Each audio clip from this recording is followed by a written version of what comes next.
You know, if you're Prince Harry, seemingly now your main job in life is one thing really, and that is to speak out at every opportunity to make sure that whatever people say about your wife, regardless good or bad, you have to go out there and defend her. You'll notice Meghan never truly defends Harry. All she does, if you recall, is when she appeared on that podcast for Jayma, well, Jayma had to read out a letter that apparently Harry couldn't say it in words, but basically, you know, she read out exactly what Harry thought and how marvellous she was as a mum, a business entrepreneur, and simply just an all-round good egg.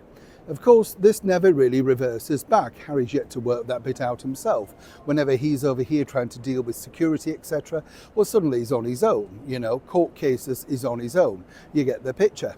But moving forward now, Harry, well, according to a very well-placed source, is having to push forward, all thanks to something that happened earlier this week. As ever, let me explain. John's, lovely to see you today. Thank you so much as ever for taking the time out to join me. I hope you're all right. Are you okay?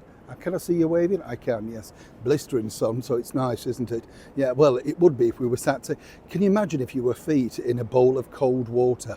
Lovely, wouldn't it? Bliss that, a cup of tea and an ice cream. That's heaven, isn't it? I mean, you know, trust me, you've got your feet in a bowl of water. Well, that's nice. You're showing off. I don't think there's anything wrong with that, you know. The old-fashioned things of putting salted water in a little bit of water in a bowl, oh, it just draws everything away, doesn't it? I like those old-fashioned remedies. Why go and get something posh? You know what I mean? It's all of these gadgets you see in the kitchen, isn't it, that can do, and you think you just need a knife. It's called chopping it up yourself. Pre-bagged stuff, you know what I mean? Shredded lettuce, can't you do it yourself? Don't get me going, you know what I'm like. Let's get back to your royal story of the day.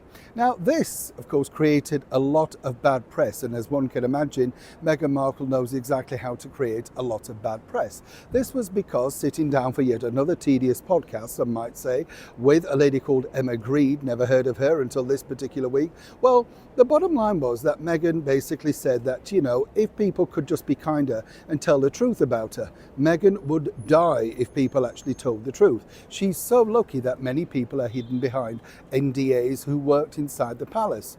Many people know, of course, that Meghan made a lot of people's life very difficult. Of course, there's two sides to every story. Perhaps she felt frustrated by the lack of infrastructure and the speediness of which she wanted things doing. But nonetheless, this is the version of events that's put out.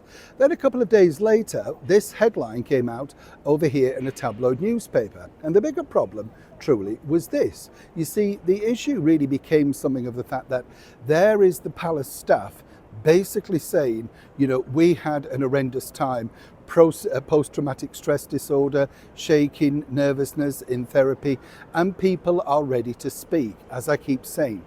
The problem that you have is that they don't want to be disrespectful to His Majesty the King and the wishes of the late Queen.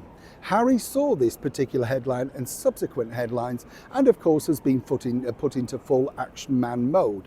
He basically wants the palace to at least say this is incorrect. You know, there are two sides to every story, and as Meghan's version of events pointed out, if they'd have been allowed a full public inquiry, then both sides would have been heard and it would have been more fair and balanced. For both sides who've seen similar aspects of this particular inquiry, one might suggest that Meghan ought to zip it and think her blessings that this certainly was not the case, if you understand. But of course, Harry, according to a source, and as I say, an excellent source who works there, well, Harry's been encouraged to write to the palace communications team for at least to see what they're going to do about these ineffectual, incorrect stories, particularly regarding his wife and these alleged bullying allegations. Now, one can only assume that they would say, well, you're not part of the communications team. Why are you getting in touch with Kensington Palace? And more importantly, these are the problems for your wife. She brought it up on a podcast. You deal with it. You have a brand new court. You lost 7 people. You've now got 6 new people. You see how this works. But according to Meghan, that's not their job. Their job is, of course, to work and develop her brand and her personal interests. Harry's job is to be sole protector, and she sees the fact that the palace, and in particular people who report in the royal family, are continuing to bully her. He needs to do something. How effectual do you think his letter to Kensington Palace, once it reaches the desk of His Royal Highness the Prince of Wales, Prince William, will be? But at least, well, 2 out of 10 for trying, eh? Neil Sean in the very heart of London.